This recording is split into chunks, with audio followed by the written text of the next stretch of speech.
آج آدم علیہ الصلاۃ والسلام کب پیدا ہوئے، کیسے پیدا ہوئے، کیا مراحل تھے، کیوں پیدا کیے گئے اور کب ان کی وفات ہوتی ہے، اس تعلق سے مختصر طور پر سنیں گے۔ اب ظاہر سی بات ہے، آدم علیہ الصلاۃ والسلام کو کہا جاتا ہے جد امجد، ہمارے جد امجد ہیں، ہمارے دادا، یعنی سب کے باپ ہیں وہ، ساری انسانیت کے باپ کون ہیں؟ آدم علیہ الصلاۃ والسلام، اور ساری انسانیت کی ماں کون ہے؟ حوا علیہ السلام، کیونکہ اسی سے انسانی نسل چلی ہے، تو یہ سب کے باپ ہیں، جد امجد اسی وجہ سے کہا جاتا ہے۔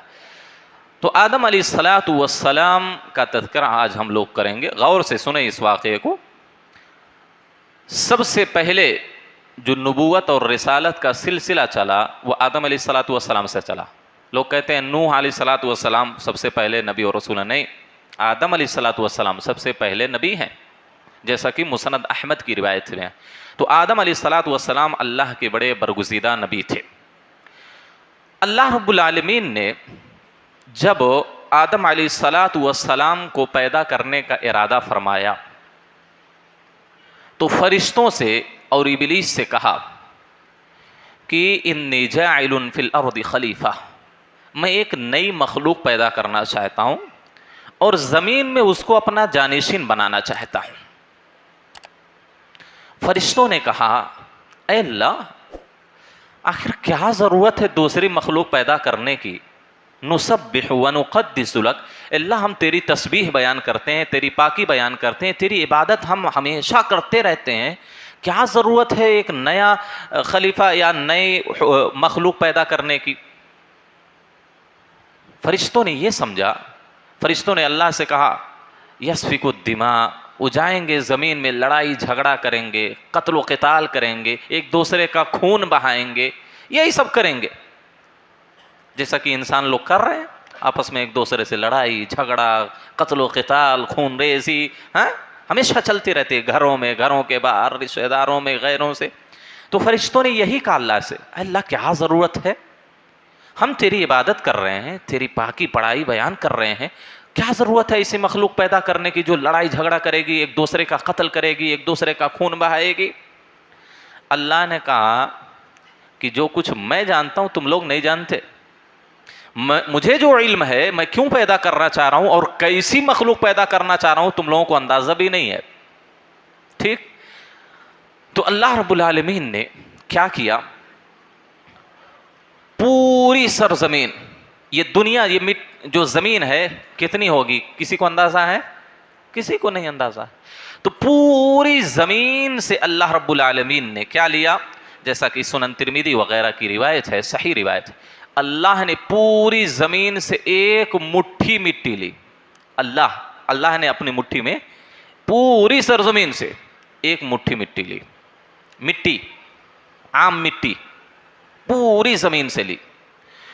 اس کے بعد نبی صلی اللہ علیہ وسلم فرماتے ہیں کہ جس طرح زمین کہیں کالی ہوتی ہے، کہیں سرخ ہوتی ہے، کہیں سفید ہوتی ہے، کہیں سخت ہوتی ہے، کہیں نرم ہوتی ہے، اسی طریقے سے ابن آدم بھی ہے، جہاں کی جو زمین ہے اسی طبیعت، وہی فطرت ابن آدم میں آ گئی ہے۔ جہاں کی مٹی گوری ہے وہاں کے لوگ گورے ہوتے ہیں، جہاں کی مٹی سرخ ہے وہاں کے لوگ سرخ ہوتے ہیں، جیسے ترک وغیرہ کا علاقہ، ترکیہ وغیرہ جو ہے وہاں کے لوگ سرخ ہوتے ہیں۔ جہاں کی مٹی کالی ہے جیسے حبشہ وغیرہ کے ہیں، افریقہ ممالک کے، وہاں کالی ہوتے ہیں۔ تو جہاں جیسے جو مٹی تھی وہی فطرت انسان میں بھی آ گئی ہے۔ اللہ کے رسول صلی اللہ علیہ وسلم نے کہا اسی بنیاد پر کوئی کولا ہے، کوئی گورا ہے، کوئی کالا ہے، کوئی نرم ہے، کسی کے اندر برداشت کی قوت ہے، کوئی بہت سخت ہے۔ تو وہی طبیعت جو مٹی میں تھی وہی طبیعت اور فطرت انسانوں میں بھی آ گئی۔ تو ایک مٹھی مٹی اللہ رب العالمین نے لی۔ اس کے بعد کیا کیا اللہ رب العالمین نے؟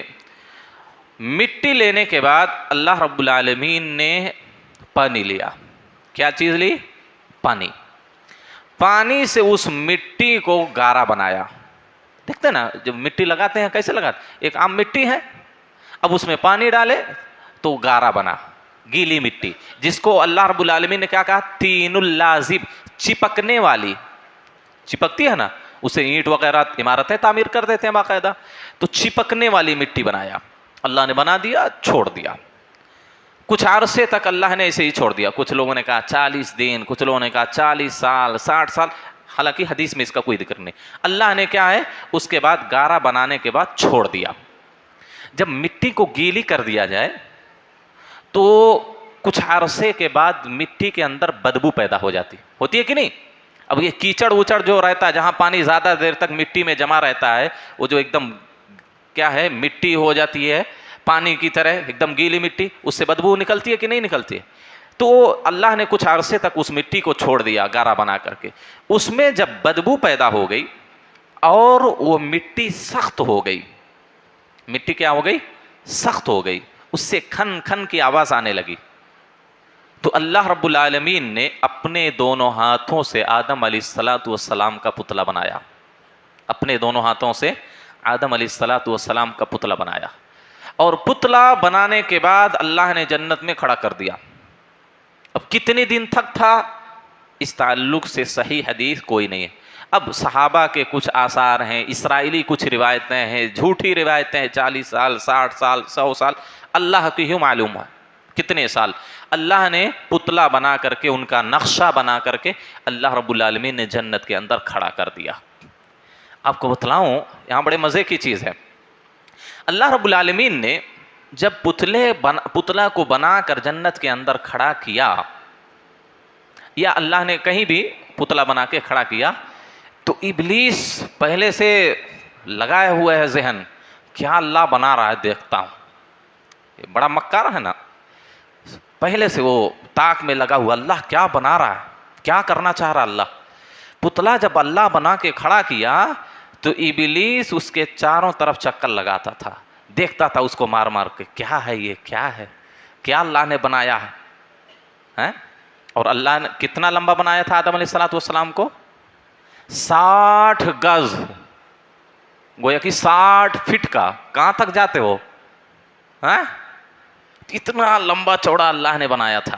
اور آپ کو یہ بھی بتلاؤں کہ جب ہم لوگ انشاءاللہ اللہ سے دعا ہے کہ ہم اللہ رب العالمین ہم کو جنت میں داخل کرے، سب کو جنت میں اسی طرح ساتھ میں رکھے. جب ہم لوگ جنت میں جائیں گے تو 60 گز ہی ہماری لمبائی ہوگی، 60 فٹ تا لمبا چوڑے ہوں گے ہم لوگ. سمجھ رہے ہیں؟ کیونکہ حدیث کے اندر خود اللہ کے رسول صلی اللہ علیہ وسلم نے کہا کہ اللہ نے آدم علیہ السلام کو جب بنایا 60 گز ان کی لمبائی، ان کی 60 گز تھی، 60 فٹ تھی. اور جیسے جیسے قیامت قریب آ جائے گی، زمانہ گزرتا جائے گا، ان کی کیا ہے ہائٹ یا لمبائی کم ہوتی جائے گی. لیکن جب پھر جنت میں اللہ داخل کرے گا تو آدم علیہ السلام کی صورت کے حساب سے ہی، یعنی 60 فٹ پھر لمبا کرے گا سارے آدمیوں کو، اس کے بعد جنت میں سب جائیں گے. جی تو بات میں کہہ رہا تھا، ابلیس چکر لگاتا تھا، غور سے دیکھتا تھا. جب اس نے اندر جھانک کے دیکھا کہ اندر تو کچھ نہیں ہے، کھوکھلا ہے، اندر کچھ نہیں ہے، ظاہر سی بات ہے کچھ نہیں تھا، وہ ابھی مٹی کا ایک پتلا تھا. تو مٹی بنایا تھا اللہ نے، پیٹ پورا خالی ہے، اندر خالی ہے، اندر کچھ نہیں ہے. تو ابلیس سمجھ گیا کہ کوئی ایسی مخلوق اللہ بنا رہا جو بڑی کمزور ہے، یہ اپنے نفس پر کنٹرول نہیں کر پائے گی، اپنی خواہشات پر کنٹرول نہیں کر پائے گی. اسی وجہ سے دیکھیے تقریباً 100% کون سا ایسا انسان ہے جس سے گناہ نہ ہوا ہو؟ ہر ایک نے اپنی خواہشات نفس کی اتباع کی کہ نہیں کی؟ اس کو کہاں نفس پر کنٹرول ہے؟ تو ابلیس اسی وقت بھاپ گیا. دیکھیے اس کو کتنا علم تھا، کتنا ذہین اور فطین تھا ابلیس، کہ وہ چکر لگا کے دیکھا، اندر جھانک کے دیکھا، اس کو معلوم ہو گیا کہ یہ بڑی کمزور مخلوق ہو، اس کو خود اپنے نفس پر کنٹرول نہیں ہوگا. حدیث کے اندر آتا ہے لا یتمالک، وہ اپنے آپ پر قابو نہیں پا سکتا ہے. آدمی غصہ ہو جاتا ہے، غصے میں پتہ نہیں کیا کیا کر دیتا ہے، تو کنٹرول نہیں ہے انسان کو. تو آدم علیہ السلام کو اللہ رب العالمین نے بنا کے رکھا. صحیح مسلم کی روایت ہے. بعض لوگ یہ جو روایت بیان کرتے ہیں جھوٹی روایت کہ یہ منہ سے داخل ہوتا، پھر آدم علیہ السلام کی شرمگاہ سے نکلتا، شرمگاہ سے داخل ہوتا تو منہ سے نکلتا، جھوٹی روایت. یہ صحیح مسلم کی روایت ہم نے آپ کے سامنے پیش کی. وہ دیکھا کہ وہ کھوکھلے ہیں تو یہ بات اس نے بولا. پھر اللہ رب العالمین نے جمعہ کے دن عصر کی نماز کے بعد سورج غروب ہونے سے کچھ پہلے اللہ رب العالمین نے اپنی روح آدم علیہ السلام کے اندر پھونکی دی. اب آدم علیہ السلام گوشت پوشت والے ایک دم صحیح سالم ایک آدمی اور انسان بن گئے. اور اللہ رب العالمین نے اسی وجہ سے آپ کو ایک نقطہ بتاتا ہوں. جمعہ کے دن عصر کے بعد مغرب سے پہلے یعنی سورج غروب ہونے سے پہلے آخری وقت میں بالکل اللہ رب العالمین نے آدم علیہ السلام کو پیدا کیا، یعنی ان کے اندر روح پھونکی. شاید یہی وہ گھڑی ہے کہ نبی صلی اللہ علیہ وسلم نے کہا کہ جمعہ کے دن مغرب سے پہلے عصر کے بعد اللہ سے کوئی بھی کچھ بھی مانگے اللہ اس کو ضرور عطا کرے گا. یہ انسانیت کی تعظیم میں، اس کی تکریم میں اللہ نے یہ گھڑی رکھ دی آدم کی پیدائش. تو اللہ رب العالمین نے زندہ پتلا کر دیا. اور آدم علیہ السلام اللہ رب العالمین نے پہلے ہی سے کہا تھا جیسے ہی میں اس کے اندر روح پھونک دوں تو تم لوگ فوراً سجدے میں گر جانا. اللہ نے کہا تھا کہ نہیں کہا تھا؟ تو جیسے ہی اللہ نے روح پھونک دی زندہ ہوئے. آدم علیہ السلام کے بدن پر گوشت پوشت ایک دم مکمل آدمی بن گئے. جب روح آدم علیہ السلام کے دماغ تک پہنچی تو آپ کو چھینک آئی. آدمی جب پیتا ہے پانی وانی پیتا ہے تو ذرا سانس اوپر کو چڑھتی ہے تو چھینک آتی ہے کہ نہیں؟ اللہ نے جب روح پھونکی تو کیا ہوا؟ چھینک آئی. تو اللہ کی اجازت سے آدم علیہ السلام نے کیا کہا؟ الحمدللہ. تو اللہ نے اس کا جواب دیا یرحمک اللہ. وہیں سے سلسلہ چل رہا ہے، وہیں سے سلسلہ اللہ نے جواب دیا. کتنی بڑی فضیلت ہے جو آدمی کسی کے چھینک کا جواب دے. اللہ نے جواب دیا ہے آدم کا. آدم کو جب چھینک آئی الحمدللہ کا اللہ کی اجازت سے تو اللہ نے کہا یرحمک اللہ. اس کے بعد اللہ نے کیا کہا؟ اے آدم فرشتوں کے پاس جاؤ اور ان سے سلام کرو. تو فرشتے کے پاس جب آدم علیہ السلام گئے کہا السلام علیکم، تو فرشتوں نے کہا وعلیکم السلام ورحمۃ اللہ. تو ورحمۃ اللہ انہوں نے بڑھا دیا فرشتوں نے.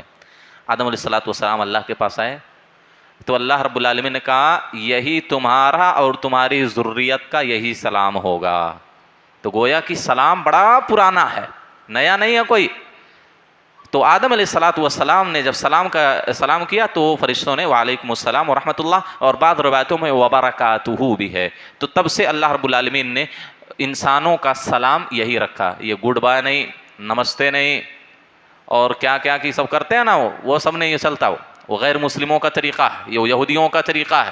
اسلامی طریقہ السلام علیکم، ہاتھ بھی نہیں اٹھانا، السلام علیکم صرف زبان سے کہنا. اس طرح نہیں، گاڑی پہ چلتے ہیں لوگ نا، یہ یہودیوں کا طریقہ ہے. یہودیوں کا طریقہ ہے سر کے اشارے سے سلام کرنا، یہودیوں کا طریقہ ہے. ہاتھ کے اشارے سے، انگلیوں کے اشارے سے سلام کرنا یہودیوں کا طریقہ ہے. آپ زبان سے سلام کریں السلام علیکم.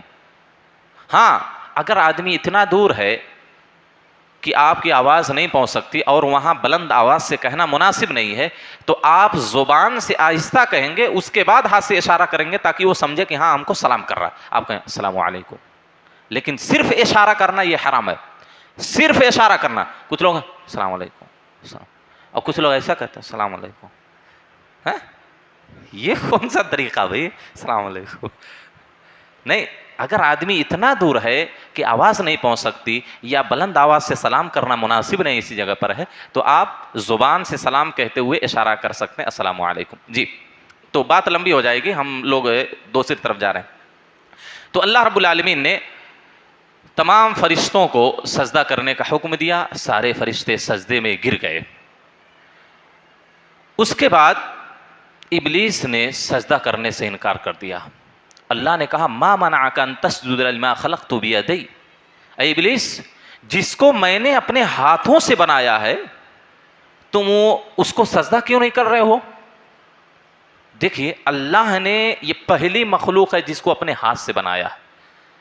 انسانوں کو کتنا بڑا مقام ملا بتائیں. آدم علیہ السلام کے مقام و مرتبہ کا کیا کہنا. اللہ نے خود اپنے ہاتھوں سے آپ کو بنایا ہے، اپنی روح پھونکی ہے، فرشتوں کو سجدہ کروایا ہے، سب سے پہلے نبی ہیں. تو ابلیس نے کہا انا خیر من خلقتنی من نار وخلقتہ من طین. میں اس سے بہتر ہوں، میں اس سے اچھا ہوں، اس سے افضل ہوں. آپ نے اس کو مٹی سے پیدا کیا، مجھے آنکھ سے پیدا کیا، میں اس کو کیوں سجدہ کروں؟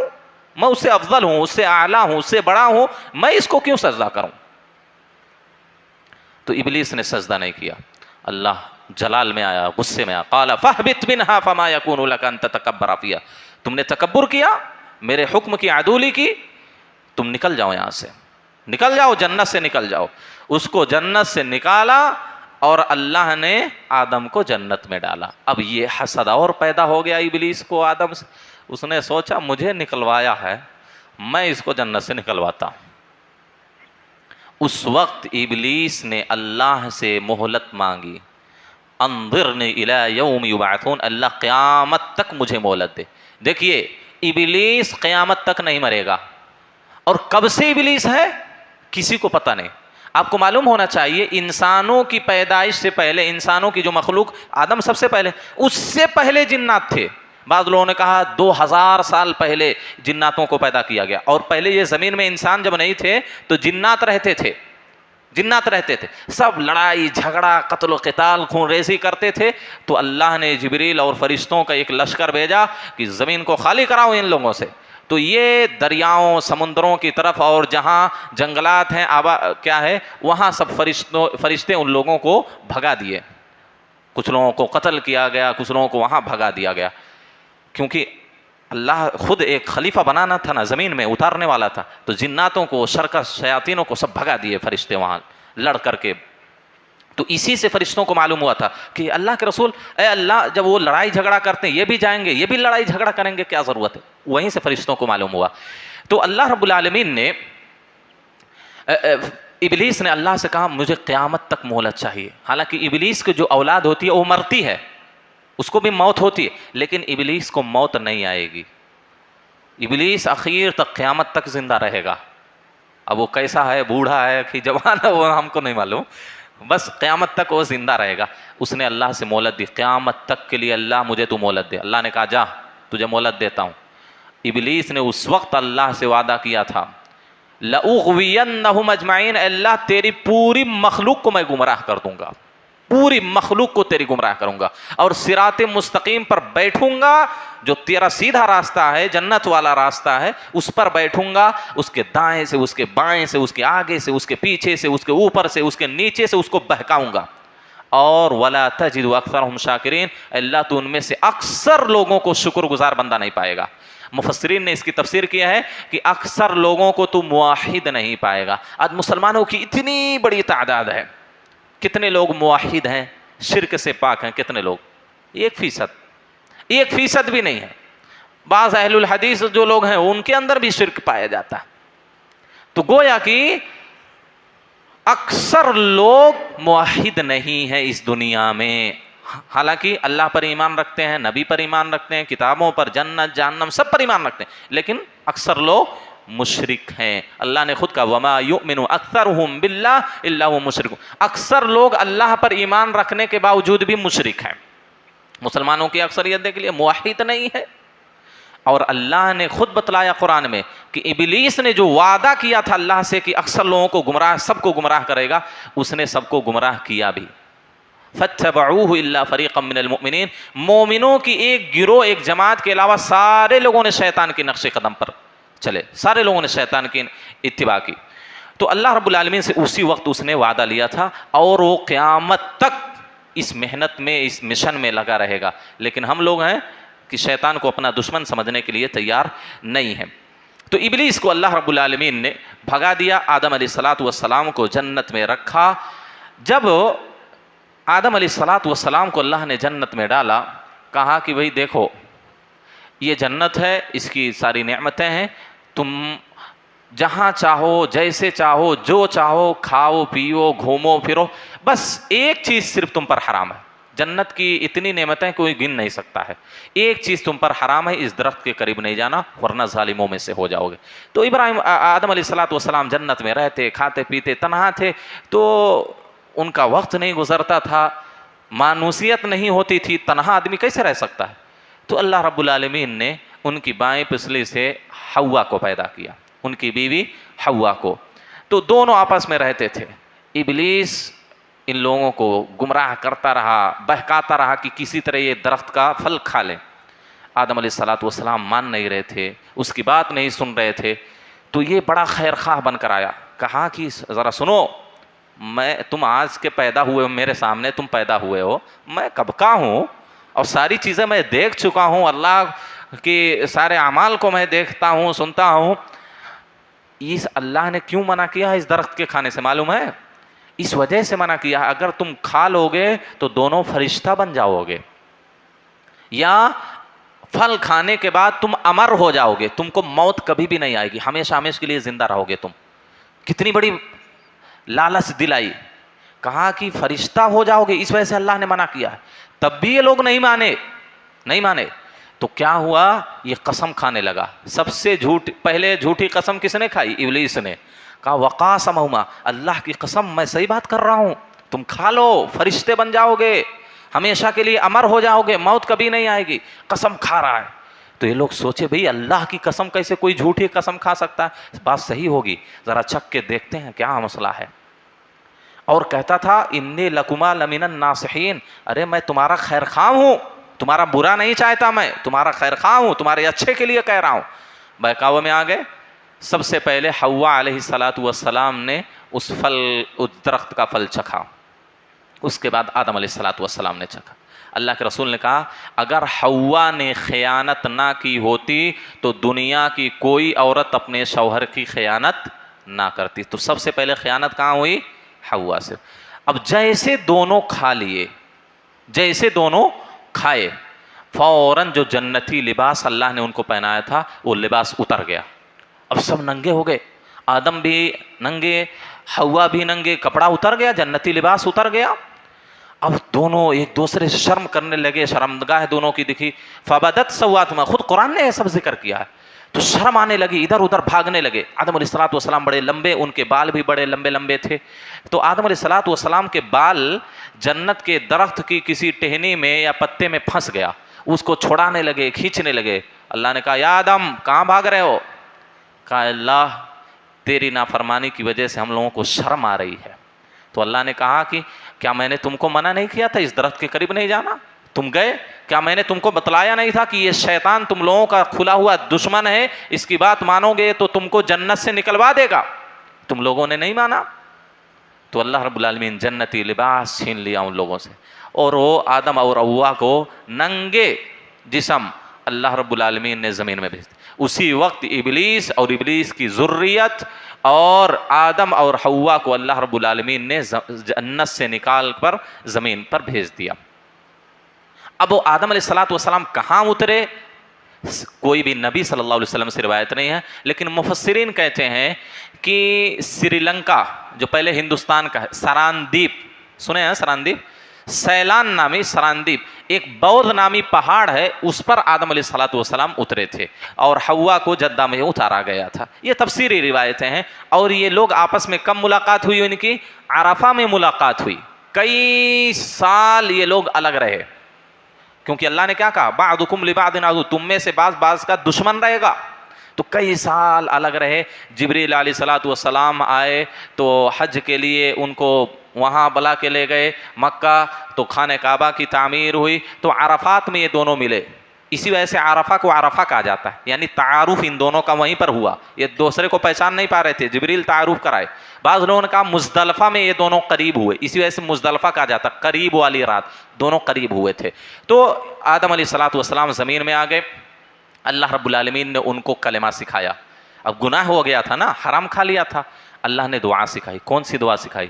قال ربنا ظلمنا انفسنا وان لم تغفر لنا وترحمنا لنكن، اے ہمارے رب ہم نے اپنے نفس پر ظلم کیا ہے، اگر تو ہم کو معاف نہیں کرے گا، ہم پر رحم نہیں کرے گا تو ہم گاٹھا اٹھانے والے لوگوں میں سے۔ یہ دعا کی، اللہ نے دعا قبول کی، ان کی توبہ قبول ہو گئی، اللہ رب العالمین نے لباس اور کھانے پینے کی ساری چیزیں مہیا کی۔ اور اللہ رب العالمین نے میدان عرفات میں جب آدم علیہ السلام اللہ کے پاس آئے، چھینک ہوا اور سلام وغیرہ کا پورا مسئلہ ہوا، تو اللہ رب العالمین نے کہا اے آدم ان دونوں ہاتھوں میں سے کوئی ہاتھ چنو۔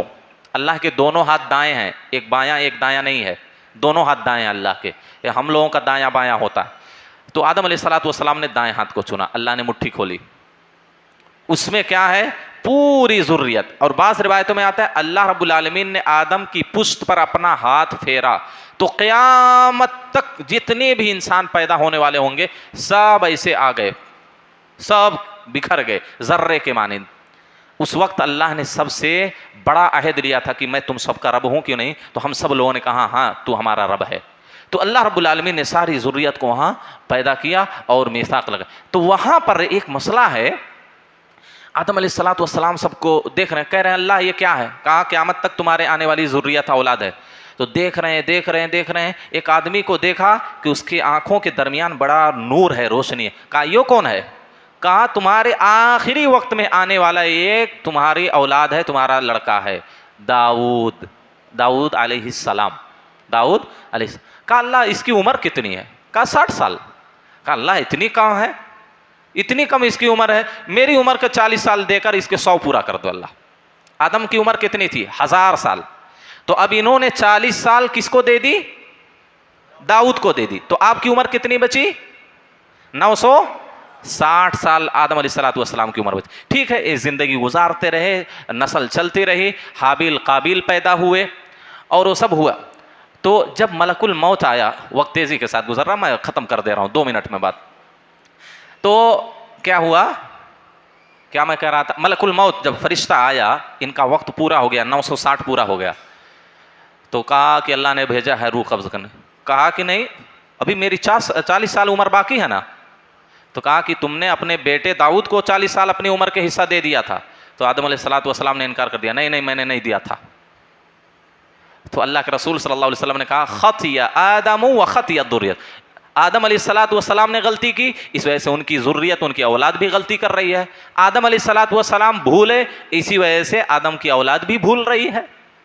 سمجھ رہے ہیں؟ آدم کی اولاد بھی اسی وجہ سے بھول رہے. تو آدم علیہ السلام کہا نہیں میں نے نہیں دیا تھا، میں نے نہیں دیا. تو اللہ نے کہا چلو ٹھیک ہے، 1000 ان کی کر دی، 100 ان کی پوری کر دی. تو جب ملک الموت فرشتہ آیا، اور اس سے پہلے جو حابیل اور قابیل جو پیدا ہوئے تھے، وہ طریقہ کیا تھا؟ ایک ساتھ جوڑوا بچہ پیدا ہوتے تھے، ایک لڑکا ایک لڑکی پیدا ہوتے تھے. تو جو جوڑوا پیدا ہوتے تھے، پھر اگلے دن جو پیدا ہوتے تھے، پہلی لڑکی اس لڑکے سے اور وہ لڑکا اس لڑکی سے شادی کر. تو قابیل کے ساتھ جو لڑکی پیدا ہوئی تھی وہ خوبصورت تھی، اب وہ شادی نہیں کر سکتے تھے کیونکہ وہ بھائی بہن ہیں. اور حابیل کے ساتھ جو لڑکی پیدا ہوئی تھی وہ اس سے کم خوبصورت تھی. تو حابیل کیا چاہ رہا تھا؟ نہیں، قابیل چاہ رہا تھا میرے ساتھ جو اقلیمیہ نامی عورت خوبصورت جو پیدا ہوئی تھی اسی سے شادی کروں گا. اور حابیل کے ساتھ جو عورت پیدا ہوئی تھی لڑکی، اس کا نام یہودا تھا. تو اس نے شریعت کے خلاف کرنا چاہا، آدم علیہ السلام نے منع کیا. وہ لمبا واقعہ ہے. پھر حابیل کو قابیل نے قتل کر دیا. اس کے بعد شیس علیہ السلام پیدا ہوئے. آدم علیہ السلام کے بعد یہی نبی ہیں. دوسرے نبی کون ہیں؟ شیس علیہ السلام. ٹھیک ہے، ملک الموت آیا، روح قبض ہو گئی. اب آدم علیہ السلام کی جب روح قبض ہوئی تو جنت سے جبریل اور فرشتے ملک الموت سب جنت سے کیا ہے؟ لباس لائے، خوشبو لائے، آپ کو کفن دیا گیا، آپ کو غسل کیا گیا. اور اس کے بعد لحد قبر بنائی گئی. تو سب سے پہلی قبر وہ ہے، وہاں سے لحد قبر فرشتوں نے بنائی، فرشتوں نے آپ کو غسل دیا، فرشتوں نے آپ کو کفن دیا. اس کے بعد بعض روایتوں میں آتا ہے جبریل نے نماز پڑھائی، اور بعض روایتوں میں آتا ہے شیس جو آپ کے بیٹے تھے حابیل کے قتل ہونے کے بعد جو پیدا ہوئے، ان کو طریقہ سکھایا. اس وقت انہوں نے نماز پڑھائی اور جبریل نے کہا یا فرشتوں نے کہا یہی تم آدمیوں کا، تم انسانوں کے نماز نماز جنازہ کا، دفن کفن اور غسل کا یہی طریقہ ہے. تو آدم علیہ السلام کا یہاں پر انتقال ہوتا ہے اور شیس علیہ السلام نبی بنائے جاتے ہیں. بہت ہی اختصار کے ساتھ میں نے واقعہ ذکر کیا ہے. 1-2 نصیحتیں ذکر کر کے بات کو ختم کر دیتا ہوں. اس واقعے سے نصیحت ہم کو کیا ملی کہ دیکھیے، گناہ کرنے کے بعد فوراً اللہ سے اگر کوئی توبہ کر لیتا ہے تو گویا کہ وہ آدم کے طریقے پر ہے. اور گناہ کرنے کے بعد جو ہٹ درمی دکھائے، تکبر کرے، اعراض کرے، وہ ابلیس کے طریقے پر ہے. ہم میں سے ہر ایک سے گناہ ہوتے ہیں، لہذا اس گناہ پر اصرار نہیں کرنا چاہیے. فوراً اللہ سے معافی مانگے اور اللہ فوراً معافی کر دے گا، جیسا کہ آدم کو معاف کر دیا. اور اس سے یہ بھی معلوم ہوا کہ ایک دانے بھی حرام کو معمولی نہ سمجھو. صرف ایک دانے کی وجہ سے اللہ نے جنت سے نکال کر آدم کو زمین پر ڈال دیا. لہذا حرام چیزوں سے اجتناب کرنا چاہیے۔ اور تیسری بات ہم کو یہ معلوم ہوئی کہ شیطان سے ہمیشہ بچتے رہنا چاہیے۔ اللہ نے کہا کہ وہ تم کو جہاں سے دیکھتا ہے تم اس کو نہیں دیکھ سکتے، شیطان ہم کو دیکھ سکتا ہے لیکن ہم شیطان کو نہیں دیکھ سکتے، تو وہ ظاہر سی بات ہے کسی بھی طرح سے ہم کو بہکا سکتا ہے۔ تو اللہ نے کہا کہ یہ تمہارا کھلا ہوا دشمن ہے، اس بات کو ہمیشہ اپنے ذہن میں رکھو، اس کو مت بھلاؤ، ورنہ جس طرح آدم کو جنت سے نکلوا دیا اور ننگا کرا دیا، اسی طرح تم کو بھی وہ ننگا کرا کے چھوڑے گا، تم کو بھی جنت سے دور کر دے گا۔ اور 100% کیا ہے، ابلیس اپنے اس مشن میں کامیاب ہے۔ اللہ سے دعا ہے اللہ ہم تمام لوگوں کو قرآن سننے، سمجھنے اور اس پر عمل کرنے کی توفیق دے۔ آمین۔ وآخر دعوانا الحمدللہ رب العالمین۔